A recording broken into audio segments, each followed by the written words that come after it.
Sa loob lamang po ng 3 oras at ilang minuto ay isasara na natin ang taon 2025 at sasalubungin ang taon 2026. Pero alam niyo ba na itong misang ito ay hindi lang iniaalay bilang misang pasasalamat sa ating isasarang taon at misang pagsalubong sa bagong taon. Ang liturhiya sa bihilya ng bagong taon ay nakatutok sa ating mahal na ina. Ang tawag natin dito ay Solemnity of Mary, Mother of God. Ang solemnidad ni Maria, Ina ng Diyos. At nais kong simulan ang ating pagninilay sa isang tanong na medyo mahirap at medyo nakakagulat. May nanay ba ang Diyos?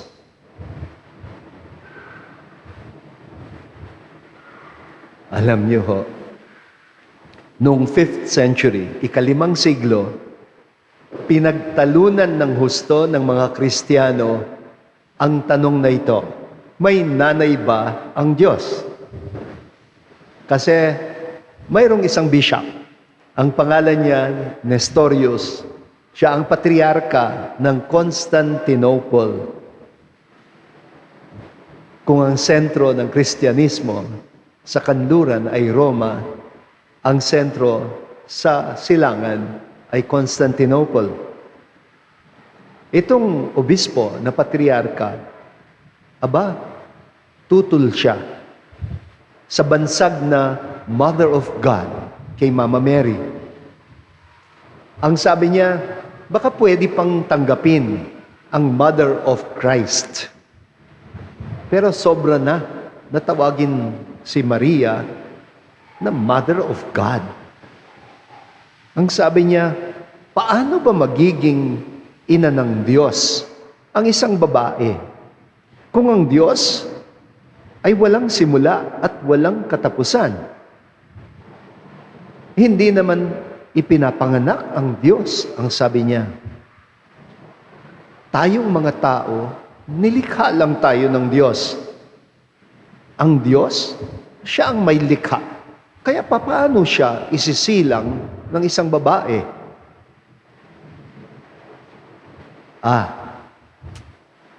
Naging simula yon ng isang mainit na pagtatalo.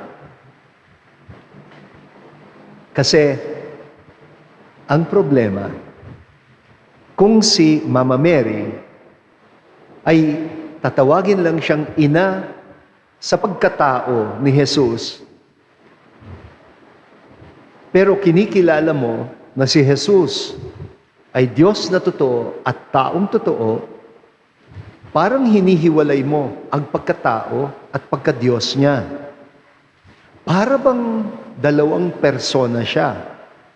Isang Jesus na anak ng tao na sinilang ni Maria at isang Kristo na anak ng Diyos na hindi pwedeng isilang.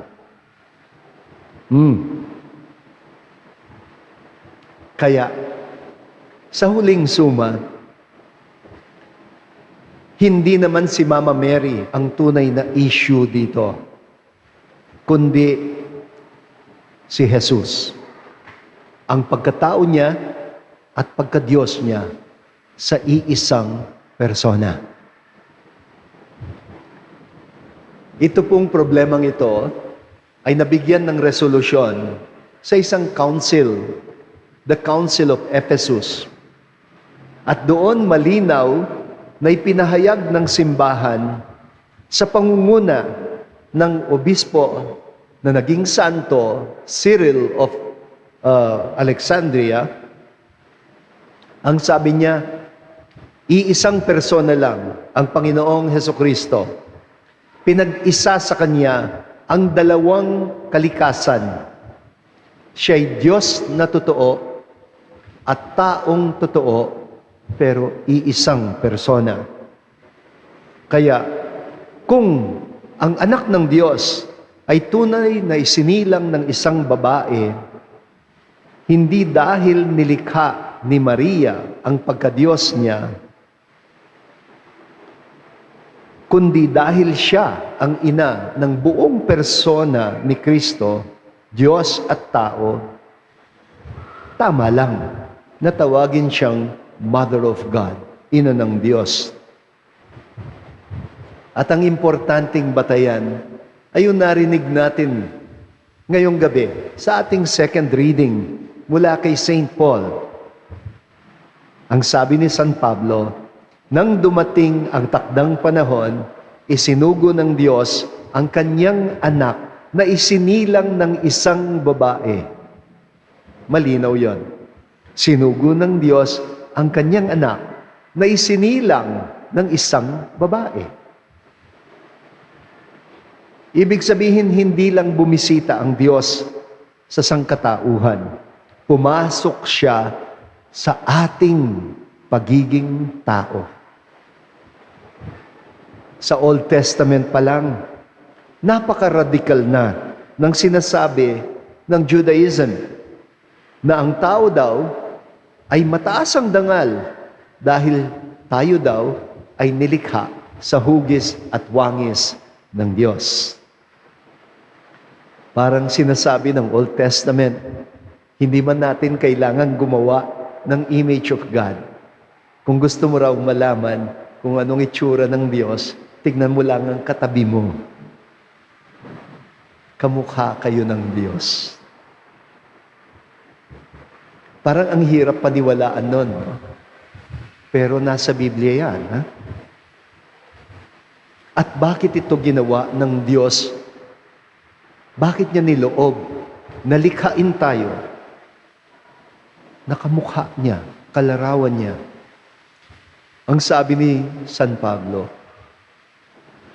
kaya daw nagpakumbaba ang Diyos at sinilang sa isang babae ay upang tayo na mga tao ay maging kapwa anak ng Diyos.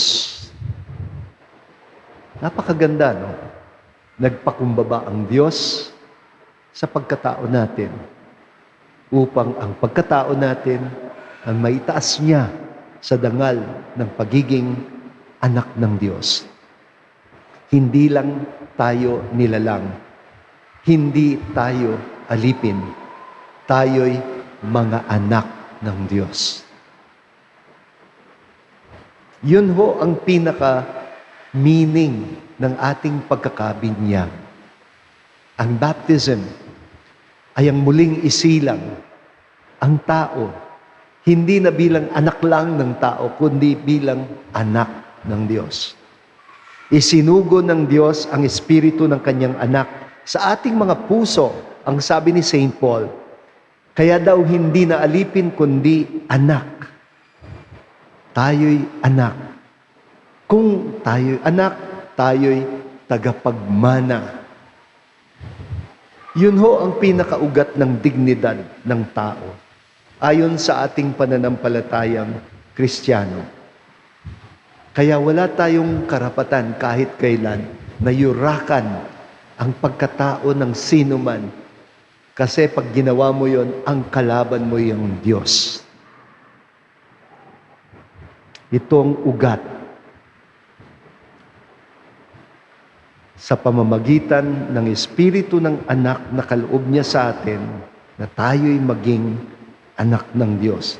Kay Maria, nagiging konkreto itong katotohanan ito. Sa pagkakatawang tao ng Diyos, sa kanyang sinapupunan, ang message ng Panginoon ay malinaw. Hindi niya kailanman ginigive up ang ating pagkatao o sinusuko ang likas na dangal ng ating pagkatao kahit pa tayo nagkasala. Minsan nalulungkot ako na yung pagkakasala ng tao ay tinatawag na original sin. Tuloy nakakalimutan natin na bago nagkaroon ng original sin ay ang original blessing. Late comer na yung kasalanan. Kaya ang dating sa akin ng ating first reading ngayong gabi, yung formula ng basbas. And take note, sana ho ma-memorize ng mga nanay at tatay itong formula for blessing na binigay sa first reading natin.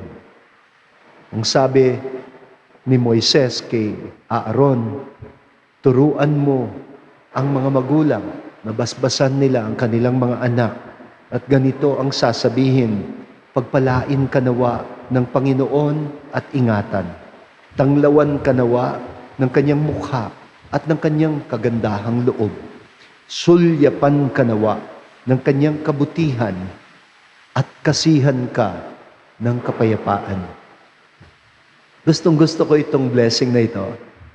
Ang dating sa akin, para bang lullaby, na sa Tagalog ay uyayi o hele. Sa pamamagitan ni Maria, ang basbas na ito ay hindi lang salita. Ito'y nagkakatawang tao. Hindi na mula sa malayo ang pagpapala ng Diyos. Dahil kasama na natin siya sa ating pagiging tao. Kaya nga ho, ang naisip kong title ng homily na ito ngayong gabi ay Ugoy ng Duyan. Kilala ng marami sa inyo ang isang lumang kanta. Kanta ng nanay sa kanyang anak. Ugoy ng Duyan. Komposisyon ni Lucio San Pedro. Para ba siyang pumapasok sa loob ng taong bumabalik sa alaala ng sanggol na mahimbing na nakakatulog habang inaawitan at inuugoy sa duyan. Sa gabing ito, hayaan nating balikan ang ugoy ng duyan ng Bethlehem at ang tagaheleng nanay ay si Maria. At ang sinasabi niya, nais kong maulit ang awit ni Inang Mahal, awit ng pag-ibig habang ako'y nasa duyan. Sa gabing ito, parang ang buong sangkatauhan inuugoy ng duyan o inuugoy sa duyan ng ating mahal na ina. Sa tuwing sumapit ang bagong taon, ang pagpapala ng Diyos ay para bang lalabay, isang uyayi na binubulong ng ating mahal na ina, banayad, mapayapa, nakakapawi ng takot at pangamba, nagdudulot ng kapanatagan, ng kalooban at ng pag-asa. Sa gospel natin, ang mga maralitang mga pastol, sila ang unang binalitaan at pinapunta kay Jesus upang masilayan ang mukha ng bagong silang na anak ng Diyos at upang sila'y mabasbasan. At dumalaw sila sa Belen. Anong nakita nila? Hindi isang hari sa trono, hindi isang kawal na makapangyarihan, kundi isang munting sanggol, kalong-kalong ng kanyang nanay. At ang sabi ni San Lucas tungkol kay Maria, at iningatan ito ni Maria, iningatan ni Maria sa kanyang puso ang lahat ng mga pangyayaring ito. Kaya mga kapatid, katulad ng mga pastol, lumapit tayo kay Jesus. 10 ng ating mga karupukan, ng ating mga kahinaan at kasalanan, para makita natin sa Kanya kung ano at kung sino tayo sa mata ng Diyos at kung ano ang ibig niyang tayo'y maging. Napakahalaga ng mensaheng ito ngayon, lalo na kapag nawawalan na tayo ng pag-asa sa sangkatauhan dahil sa dami ng mga kasamaan, katiwalian, karahasan, at korupsyon na ating nababalitaan. Minsan nga, Parang gusto nating maghinagpis. Minsan nga natatanong tuloy natin, may pag-asa pa ba tayo? May pag-asa pa ba ang tao? Ngayong gabi, sinasagot ito ni Mama Mary. Oo naman. At ang Diyos mismo, yan ang ibubulong sa atin. Parang gusto niyang sabihin, kung ako nga na Diyos ninyo, hindi ko isinuko ang inyong pagkatao, kayo pa kaya?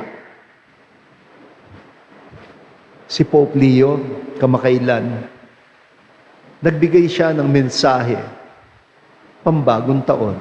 Pinaalala niya ang isang mahalagang pananaw sa ating pagkakristyano.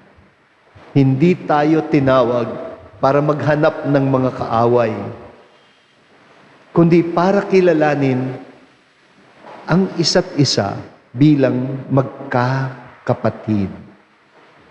So mga kapatid, ngayong gabi, hayaan nating ibalik tayo sa diwa ng ating pagiging mga binyagan.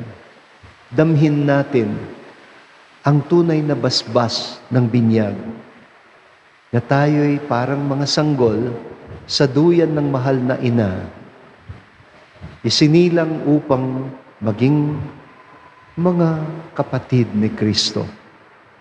Pakinggan natin sa pamamagitan ng mahal na ina ang marahang paalala ng Diyos na mahalaga pa rin ang ating pagkatao, na hindi tayo bigo, na hindi tayo dapat mawawalan ng pag-asa. At tulad ng mga pastol, sana ho, umuwi tayo ngayong gabi nagpupuri sa Diyos. Namnamin natin ang katahimikan bago sumapit ang maiingay na putukan, at pagkatapos mapawi ng huling putok ng bagong taon, bumalik sa katahimikan at magnilay para ating malaman ano ang dapat purihin natin, ano ang dapat nating ipagsaya ngayong gabi. Hindi lang dahil sa kung sino ang Diyos, kundi dahil sa kung sino ang kaya pa nating maging sa pamamagitan ng Kanyang biyaya. Itong biyayang ito, ang hangad kong mapa sa inyo at baunin ninyo at iuwi ninyo sa inyong mga tahanan ngayong gabi.